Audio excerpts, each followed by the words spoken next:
Ladies, blokes, and MB folks, welcome back to Brownlow Books. As I've said many a time now, I read a lot of holiday rom-coms, so I will be telling you about them well into January, and that continues. So, I read A Merry Little Meet Cute by Julie Murphy and Sierra Simone. I'm sure you've heard of it. B, a porn star accidentally gets cast into what is essentially a Hallmark Christmas movie opposite a former boy band member who is trying to make a comeback. He was the bad boy, so it's very straight-laced comeback is what's trying to go on here, and we definitely all know what happens when those two people are put together, right? Right. So yes, this is the making of a Hallmark movie with a porn star and a former bad boy. Love it. So, no one in this book is straight. I'm 100% certain that no one in this book is 100% straight. It is obviously a man and woman together, but she being a porn star does pretty much anyone. And he's openly bisexual, and that was part of like his bad boy image, but it is like actually true, not just like a thing made up for publicity, which is nice. Everyone else in this, I am just like, you're not straight. Because like, they're not. So, that was fun. In terms of like the plot, it actually has one. Everyone talks about the spice level of this book, and I kind of did not expect it to like have depth and nuance, and it did. Like, the story was more complex than I expected it to be given what people had said about it, and I was like, this is a cute little story, I really like this. So like, plot with smut is my preferred genre is plot with smut when we're talking about, spicy books.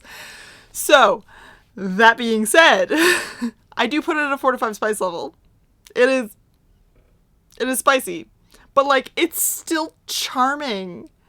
And for a rom-com, it is like actually funny. There are actually funny times where I like little, yeah, it's like, it's actually funny for a rom-com, which so often these days ends up just being rom with a single joke.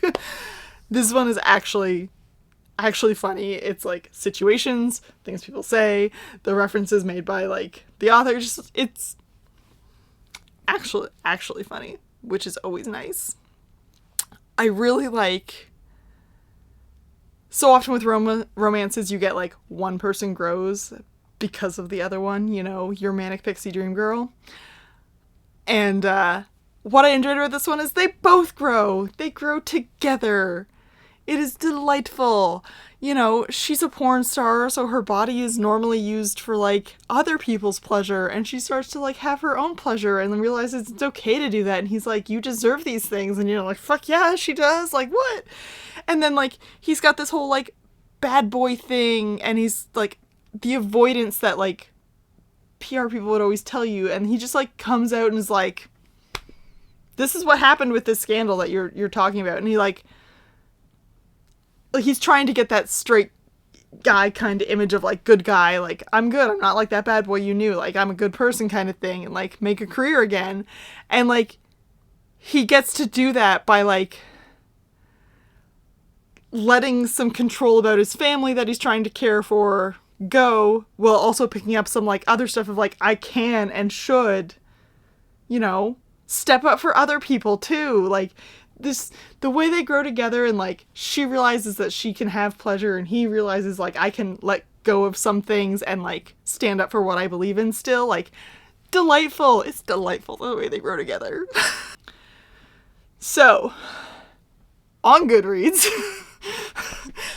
this has over 44,000 ratings, and then we're going to a 3.38, which is not as high as I expected it to be honest. Like, the amount of people I see talking about this online and like, oh, I love this, I really expected it to be higher. And like, I loved this. Like, as I keep saying, you can't go into like a holiday romance expecting some big life-changing thing. Like, it's meant to be fun and flirty and holiday, And so yeah, spice level for like a 4 to 5 on this one, as I said, like it's So, should you read it? Yes. Now, apparently, there is a second one. I have it on my bookshelf up there. I don't know if I'm going to get to it this time. Maybe you'll hear about it next year. But I think maybe they can be read as standalone. I'm not 100% sure on that. The second one is a character that we see in here as like a peripheral, like just on the edge, super fun guy. I love him. So I have no doubt that I'm going to enjoy the second one when I finally get to it. So, that is A Merry Little Meet Cute, which I just highly recommend. I really do. I really love that they don't use the terms his sex and her sex repeatedly. Only once did I cringe at that usage. You used it once? I can live with that. You're going to use different words? I like that better. All right. Thanks for hanging out. I will see you around next time. Don't forget to like and subscribe.